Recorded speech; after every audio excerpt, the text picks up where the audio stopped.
Hello everybody, Riot has broken the game again. Predictably, with bad balance. Now throughout this video, I'm going to show you that it was pretty predictable. Not because I'm smarter than the live design team, but rather that I've listened to things that previous live designers have said, and by applying critical thinking and just the concepts that previous designers have said, that it was, again, predictable that these changes were going to break the game. Riot has no idea what they're doing. They're constantly breaking champions now every single patch. These changes are way out of whack with what we can expect in the game consistently. Just in the past couple of months, we have seen many champions reach win rates and stats that would make them amongst the most broken champions of all time.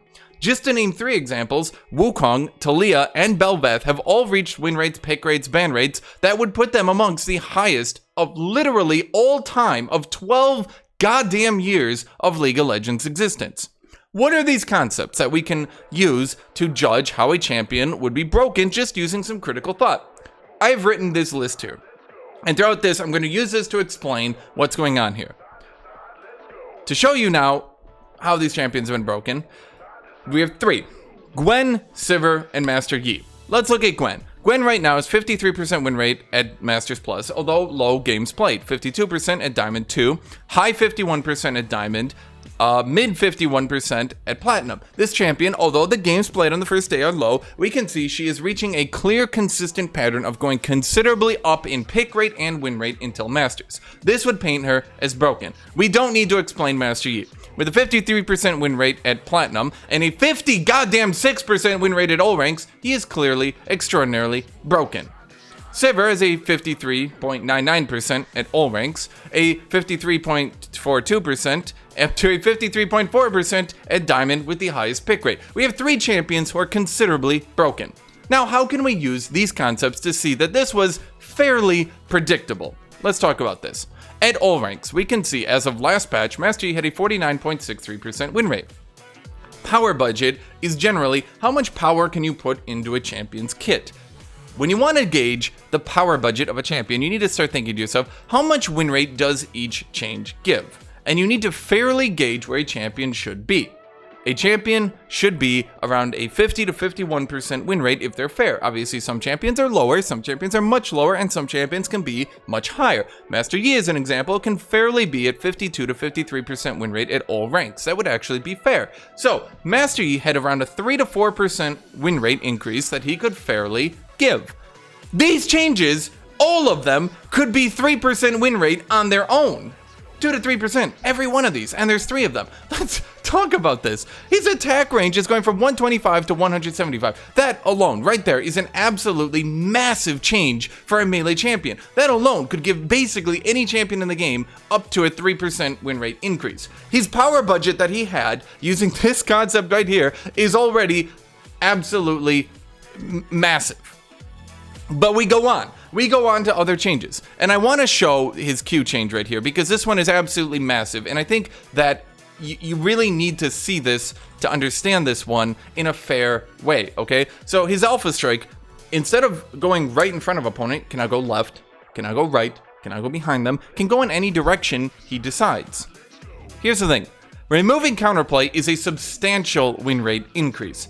Every change affects win rate, okay?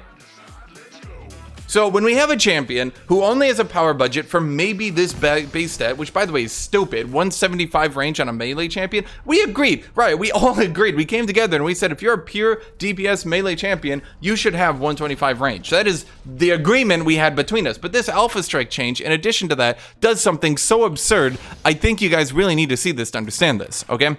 Now let's auto refresh cooldowns. Now, as of right now, if I don't click any button, it goes right in front of my opponent. Do you see that? So I'm predictable. I can be hit with skill shots, I can be whacked. This is a champion with clear forms of counterplay. Now after this change, I can decide to go to the left, I can decide to go to the right, I can do the no juke. That is where you juke someone out by not making a play, therefore they think you're gonna make a play, but you don't, so the no juke would actually just be to go right in front of them. But in addition to that, they've added a new change where you can now go over walls. Let me see if I can actually do this. I don't believe I can do this right here. It needs to be in a very specific position. This is a bit of a thick wall. I'm gonna be dead honest. I don't know why I chose this one. You can now go over walls, and by the way, we can see the absurdity of this attack range. Look at this attack range right here. Yeah, okay. So we can see you can do so many different things here, Riot. Did you truly, fairly, in your mind, believe that a champion with 49.63% win rate, who could fairly be up to a 53% win rate, so we have about a 3.4% increase he could get. Okay, this is the critical thinking. This is just what previous developers at Riot Games have said. I'm literally just parroting previous live designers their words back to them, okay? Let's talk now about meditate. Now I need to zoom in here. This needs to be enhanced. The cooldown on meditate went from 28 to 9. From 28 to 9. From 28 to 9. In one change, in one patch. Do you, Riot, do you even understand? Do you as a company understand how much lower 9 is than 28? As a number, as a hypothetical concept here, that is considerably lower.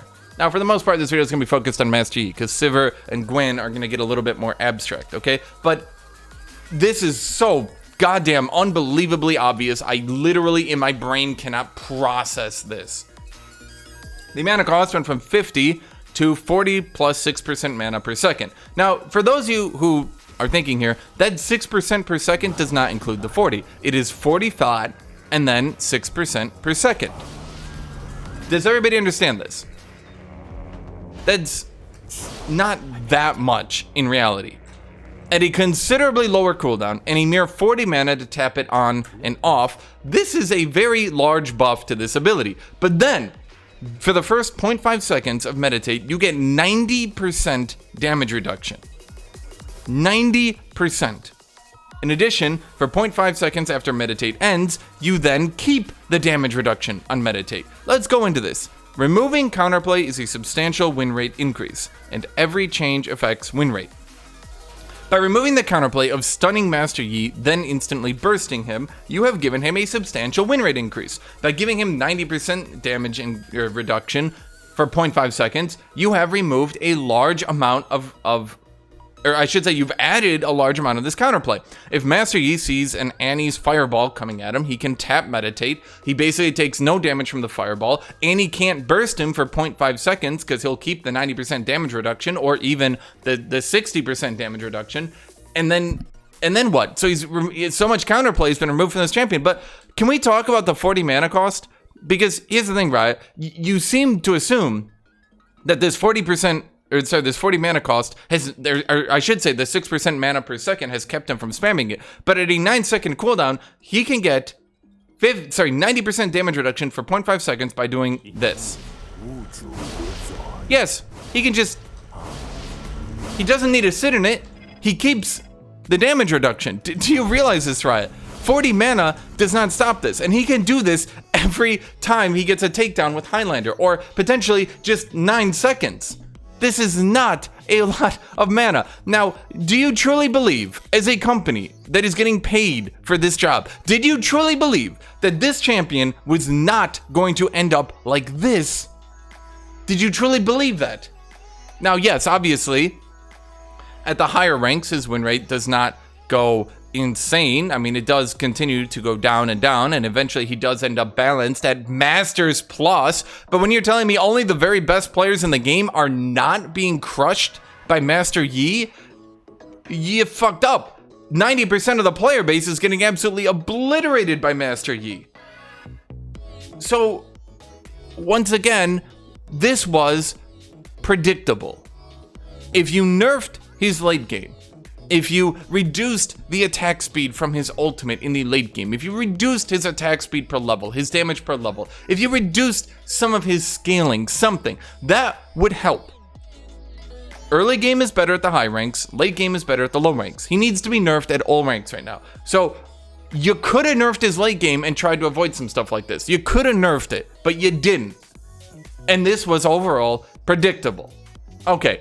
Let's move on to Sivir, and I need to load up Sivir to show you guys what I'm really talking about. When I was looking at the Sivir changes, there was something so obvious that I honestly thought that I had to be reading things wrong, or maybe I wasn't getting it. You might have noticed in my patch read, I was looking at it and I thought to myself, this is weird. I think this is going to be overpowered, but you know, maybe it won't. And I need to show exactly what I'm talking about, because it seems unbelievably obvious to me that this champion was going to be way goddamn overpowered. It seems extraordinarily obvious. So there are a lot of changes here. So I give Riot the benefit of a doubt on this one, that maybe they didn't see it coming. But in particular, this ricochet change here is so goddamn obviously broken that once again, this seemed pretty predictable.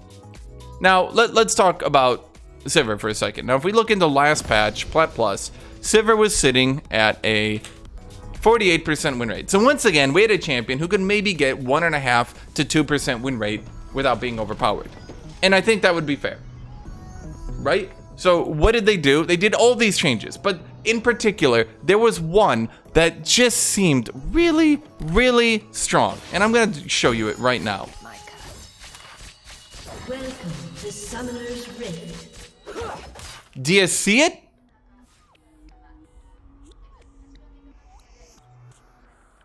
"30 seconds until minions spawn."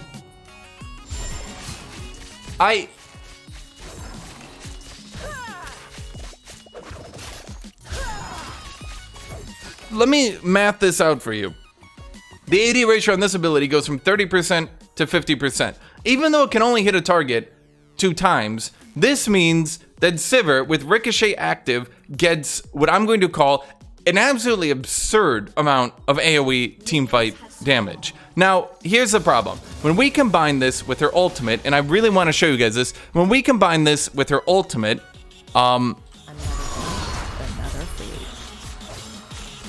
we can see that this champion just kind of and I'm not saying, like, I'm giving Riot, I'm giving you the benefit of a doubt, but like, did you really just not, Riot, did you really just not understand that this was a lot? Did you really, Riot? Now let's go to Gwen. I'm gonna give Riot the benefit of a doubt on Sivir, because these were some very large sweeping changes, okay? I'm giving you the benefit of a doubt here, Riot. I'm not dwelling on Gwen for much, okay? Or on Sivir. I'm not dwelling on Sivir, but on Gwen, Riot, we need to talk, okay? You nerfed her jungling. Good job, I guess. You buffed her Q damage, but made less of it true damage. Good job, I guess. Not really, because yeah, okay. But you buffed the damage on her E. Now that's her magic damage on hit. So let's actually stop and think here. They buffed the damage on her ultimate, which I'm now just telling you. Her ultimate damage has gone up by 5 to 15 with an AP ratio increase. Her skip and slash has gone up by 5 flat damage with another 5% AP increase. Her Q damage has gone up. The damage per snip has gone up by flat with no AP increase, but the final snip has gone up by, 15 to 35 damage with a 10% AP increase. This is a champion who is already extraordinarily good in the late game for damage. Her damage in the late game was absolutely insane. So they buffed her damage, and they buffed her damage. Yeah, like, I understandably, Riot, understandably, maybe you thought, let's go to last patch here, understandably, maybe you thought Gwen being down here at 46%, maybe you thought that she had a lot to work around with, but Gwen is the sort of champion who is extraordinarily strong at low win rates, who, despite having low win rates, tends to do very well. Just your average player tends to not be able to bring that out. Why can't they bring that out? Because of Hollowed Mist. Hollowed Mist is very, I don't know why, but it's very difficult for your average player to grasp the concept of. By reducing the duration of Hollowed Mist, and therefore conceivably reducing the reliance on it, and then just buffing the ever-living hell out of her damage, you've made this champion so much easier for every motherfucker to use. Now, this is a champion who is still good late game, still good early game, still good everywhere because her early game damage has gone up so much, despite the fact that you messed around with her E cooldown. It didn't really end up doing that much. Now, I do agree, you did nerf her E cooldown at the early game, but in the late game, the cooldown went down to an insane 3.85, a 3.85 second cooldown. It used to be 4.5, now it's 3.85. Right, you do understand that that is quite low. That is when she was extraordinarily broken. I don't understand. Maybe you could have been a little bit more conservative with these changes because this isn't fun to deal with. Now, if I look at all ranks, Gwen at all ranks is probably, she's still overpowered at all ranks. So, look, I'll give you the benefit of a doubt on this one, Riot. You almost hit the mark. You almost hit the mark. You were so close at getting her good at the high ranks and the low ranks. Like, I'm giving you credit on this one. I'm saying, like, Riot, I feel for you. I understand you. But holy shit, Riot. Holy shit. Like, why do you buff a champion's damage, buff their damage, buff their damage? Why do you do that, Riot? Why? And that's gonna be this video. That this stuff was predictable, okay? It was. The Sivir and the Gwen is a little bit more abstract, but holy shit, Riot, holy shit. Just use the concept of power budget and please, please, look, there is a concept of ranked integrity, okay? You need to keep ranked integrity. And when you make champions horribly, horribly, horribly overpowered, you can't be doing that, Riot. You can't be in ranked expecting people to ban champions to balance your game. Or if you do, you need to put out a day one hotfix on these champions. And even that's a bit fucky that you're basically using the player base as guinea pigs because you can't use common sense. And these aren't all the concepts here, okay? I'm just saying that you could have done more. And that's gonna be the purpose of this video. I just had to do a rant here because I'm so frustrated that previous live designers have done the work, they've researched, they've put out dev diaries and things like that. They've talked about these concepts, and then we get these designers who are like, dude, what if we just like buff the ever-living fuck out of Master Yi with no downside? Oh, that'd be so cool. And that's it, that's all we get. So thank you for watching. Make sure to like, make sure to subscribe. Leave your thoughts down below if you agree or disagree on anything, okay? Leave your thoughts down below. And I hope you all have a great rest of your day, a great rest of your night. Gwen will be horribly overpowered still. Even if Gwen got to 50% win rate, I still think she would be overpowered. That's my opinion. I think that Gwen, the win rate between good and bad Gwens is down, but like Ezreal, I still think she's always gonna be balanced at 48%. Even with these changes, 48% will be where she's balanced. So please, Riot, please put out a hotfix tomorrow. Please, this shit is absurd. There's ranked integrity. So thank you, Patreon supporters. Thank you, YouTube members. Thank you, everybody. I hope you all have a great rest of your day. Goodbye, everyone.